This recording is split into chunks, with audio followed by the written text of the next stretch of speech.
All right, I'm gonna do a quick video. I'm gonna make this really quick because I'm about to eat, but I did want to make a video before the day was over, before the night was over. And there's a few that I personally enjoy. Of those, I have a few favorites, like a few I was thinking about doing: Superman, Thor, Hulk, Doomsday, classic. Thanos, Odin, two of my favorite type characters. One is really scientifically smart. The other one is really wise, probably one of the wisest characters versus one of the smartest characters. They're both incredibly powerful, and they're both very special in their own ways, honestly.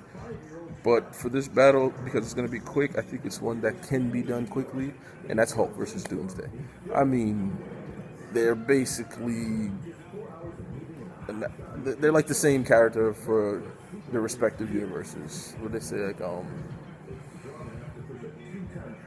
analogies. They're essentially the same character for their respective universes.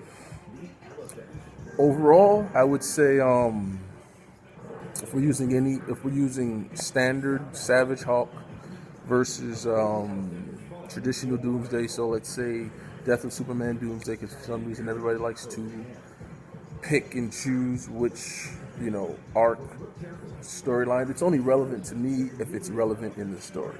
Like for a different arc, they might have more or less intelligence or more or less abilities.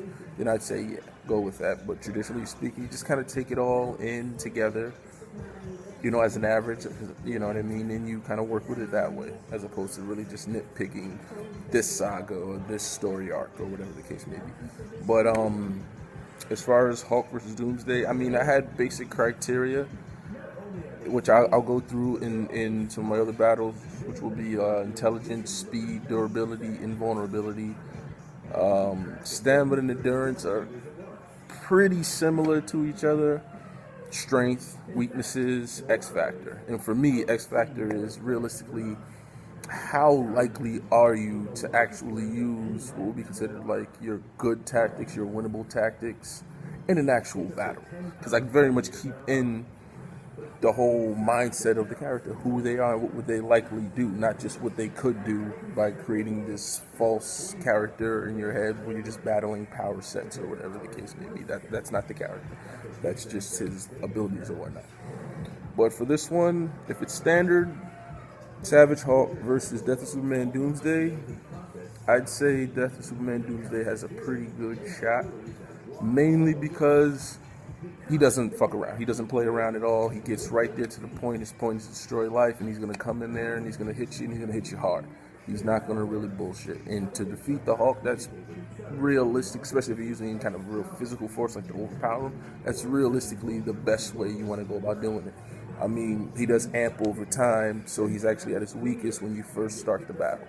Most characters I've seen don't really blitz, and people like to use speed blitz a lot in battles for whatever reason, as if their character just does that normally. And even if they do normally like speed blitz in the idea of attacking quickly with a variety of moves, if they're not actually putting real effort into it, i.e. trying to finish the fight, it's just really not going to do much more than just piss the Hulk off. Because he's extremely tough, he's extremely durable, and he can take shots for days, quite honestly. So with that version of Doomsday, with standard Savage Hulk, I'd say it should lead toward Death of Superman Doomsday. Just because. Now, realistically speaking, would he actually